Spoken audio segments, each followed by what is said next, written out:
Hey, it's David. Let's finish off the seat install. There's two more things we need to do to get this seat install finished. And by finished, I don't mean ready for paint. I just mean the actual build part of it done. The finessing, the detailing, and then the painting will come later. So the first thing we need to do is finish off the welding and finish off trimming off a couple of bits which are obstructing the seats from moving, and I'll show you those in a moment. The second thing we need to do is to consider the area underneath the saddle and what we're going to do with that. So let's get into it. Right, so there's areas like here that are not yet welded. These welds need dressing. This at the moment needs grinding back a bit and a plate welding on top of it, and then dressing and so forth, and then the welds all cleaning up. Not going to spend too much time cleaning up the welds at this point, because I'll deal with that when I'm ready to paint. I've dropped this seat all the way down on the seat post as far as it goes, so it's resting on the flange at the bottom. This part, at the moment, this is the amount of clearance I've got with the seat. So this seat will spring. I can't do it with one hand, I need my weight on it. This is all the clearance I've got for movement in this seat. You can see how much spring room we've got here. Got all this spring, and we've only got this much movement here. This needs to be cut off. Now this bar here, that's an extension of the front mounting, I thought I would connect these two together. That's why I put this here. I thought I would drill through here, bolt them together. This would hide the bolt, but in reality I don't think I need it. So, and it's not very much, but it's more clearance taken, so I'm going to cut that off there. So that cut, it'll give me a little more clearance on the back. The other thing I will do at some point, I'm not sure if I'm going to do it just yet, is at the moment there's only a single hole here through the frame, and that means that's where the seat goes. What I want to do is to elongate that hole out so that you can move the seat backwards and forwards, and that's important because this does hit against the frame here. If you have this seat angled back a bit, these no longer point straight up and down, they point at a slight angle, and they point towards this, and they will actually hit against the back. This bottom bit will hit against here. If I can move that seat back just a little bit, doesn't need to be a lot, it would probably miss. So that's another task. As I say, I'm not sure if I'm going to do it yet, because it requires welding another plate on here to add a bit more stiffness, because otherwise with a hole through here, and it's quite a big hole, you can see the size of this, you've reduced the size of this plate by half. And yes, it's got this reinforcing plate here, but I'm not overly convinced, so I'd give that some thought. I might just elongate them a bit. Certainly will need plating at some point, and as I say, lots of finishing details need to be done. So that's that. The next stage, once we've finished detailing, is this. As you can see, the spring is very visible, and it's visible from a decent distance away on the bike. As you walk up to it, you can see the spring there. Now, I'm not overly worried about it, but the idea is that this is supposed to be a soft tail. In other words, it's supposed to look like a hard tail. If the first thing that draws your eye is a spring, you'll immediately realise that it's not a hard tail. On the other hand, by the time you get this close to the bike, you'll see it's not a hard tail anyway. So it's a bit catch-22. What nearly everybody does, well certainly every bobber I've seen, that doesn't actually make a feature of this. Some people will take this whole unit out here and make a feature of this, and they're really happy with that. But that's going against the theme of what I'm looking to build here, which is a classic bobber, not a slammed low bobber. I know I'm getting comments from people saying your seat's too high. Well, yeah, that's how they were back then in the 50s. And this bike is supposed to look like a 50s bobber, not like a modern slammed bobber. That'll be a separate build if I ever get another one of these. is to actually, or perhaps to rebuild this one, is to slam it. Shove the seat down on the seat rails, drop the handlebars, drop the suspension, and actually slam it. That's not this build, so the seat is where it is. Now, the point about this is that this is supposed to be an oil tank. On the bikes of this era, they had a horseshoe shaped oil tank. That's what these side covers are simulating. That's what this is all about. This bit here, this is supposed to be the oil tank that curves around. And so it's like a horseshoe, so it's a semicircular shape here with a cutout here for the seat tube to go down. So I don't want to just put a plate across, which is what everybody else in the world does. I want to do something slightly different, but until I finish playing with this, I can't mock up what I want to try out here. So we'll see that later. So for now, let's get on with just doing some finishing details on that. I won't involve you too much in it because it's just cutting, grinding, welding. I'm sure you've seen it 100 times. So I will now just highlight a bit and skip ahead to the more important part, which is the next stage. I wasn't happy that the seat post was actually upright in the bracket, so I've cut the welds back and I've broken them free on this side.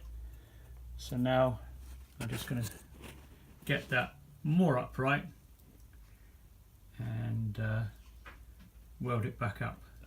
That's now re-welded into place and pretty ugly. But, let's see what it looks like after it's been ground. I also had to move these holes because they weren't quite in the right place, so I've welded I've filed out and I've welded up, and I need to just dress out these so they're back to round holes. Right, seat post is now welded in underneath as well, and just roughly ground into shape. Now I just need to address this piece here, so I need to make myself up a little template and cut out a piece of steel to weld on there.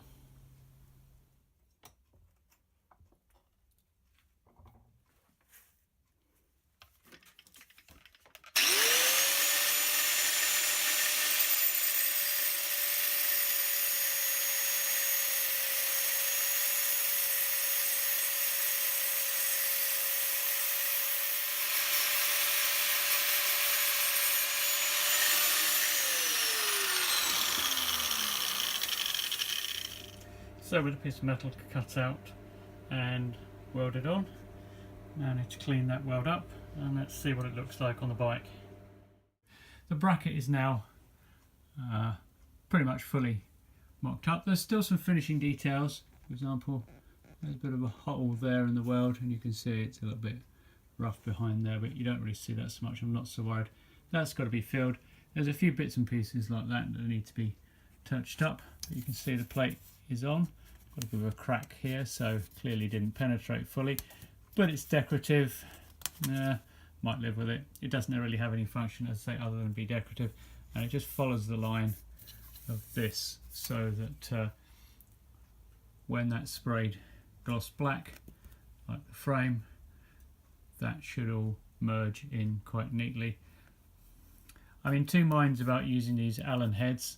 A dome-headed Allen would fit quite well, something like that, but on the other hand there are an awful lot of Allen heads on the bike, but then again we do have a combination, so I think something like this would look much better on here. So I might see if I can find some of those somewhere and order them in, because they would I think just disappear a bit better. Anyway, so this is now done. So it's mocked up, it's ready to have the seat on, but now we've got this to deal with, and we've got the fact that here are all the electronics sitting down below there, the fuse box, the battery, and yeah, while they're reasonably well waterproofed, it is a bike after all, and they do get wet. It helps to have them protected, and normally the stock seat would sit on this rail and effectively seal this over. Now most people, they just put a flat plate across here and job done. But before I resort to doing that, I want to see whether or not I can effectively mock up an oil tank, the top of the oil tank here. So I want to put a plate in here that runs across here, perhaps with a little bit of a lip on it, just to increase the fact you don't see that. You're still going to see this, but as I say, by the time you're close enough to see this shock, you're close enough to realise that this isn't a hardtail, so it doesn't really matter. So that's what we're going to have a look at, see if I can make a couple of plates up to go in here, and I've got to figure out how to mount them as well. So there's a bit of figuring out to do, so I'm going to get the CAD out and see what I can come up with.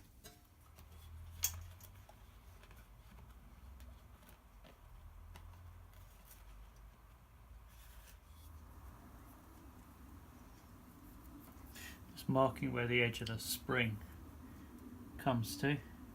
Should be the same pattern on both sides. Don't want this to come any further than where the spring is.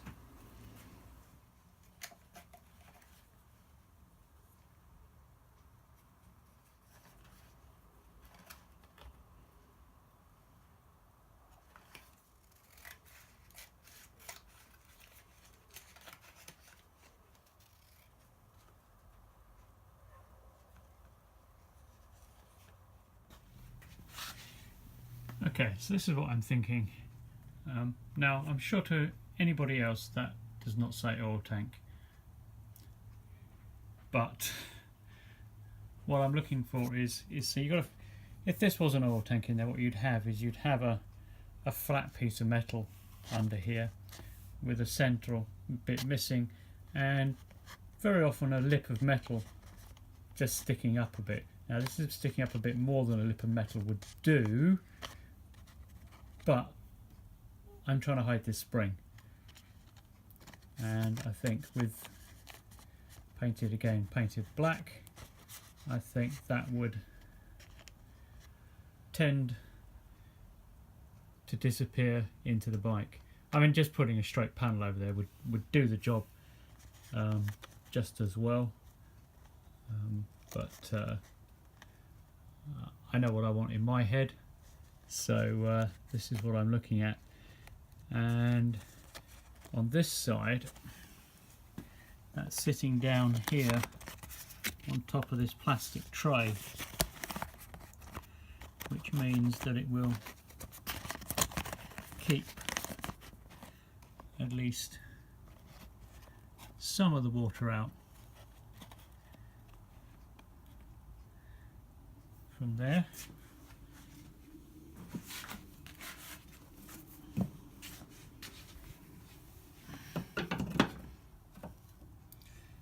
And if we put the seat back in,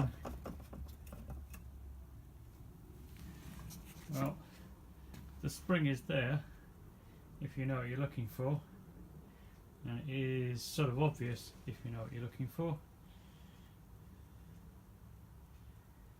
but it's a lot less obvious than it was. I've transferred that pattern into metal, I've stuck it in the vise and hammered the edge over to give me the lip that I was looking for. I've had to clearance it a bit to get it under here. I don't think it needs some more clearancing to do that. It's currently stuck on the corner here, so I need to grind that away a bit, and it needs to grind away that bit there because I've got, I'm not sure how visible it is, there we go, a bit of a gap around here, so it needs to come over this way a bit, which means relieving it here, maybe grinding a bit more here, we'll have to see. Now I've got an idea about how to mount it using these two holes here, but I'm not sure if it'll come off yet because this is such a tight fit in here. I don't know that I'll get away with doing what I want to do. But there's only one way to find out.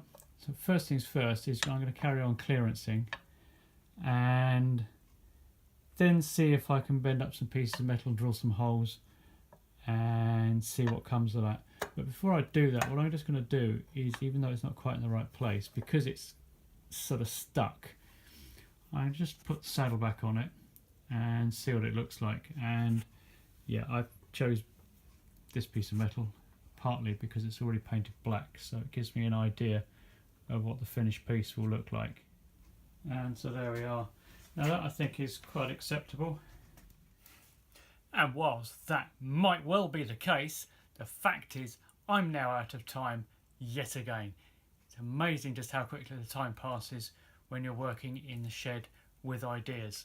So in the next episode, I can guarantee you that you will see the seat properly mounted on the bike with the covers underneath it, hiding the spring, simulating the oil tank. So thanks very much for watching and coming with me on this voyage in the shed, and I will see you guys again soon.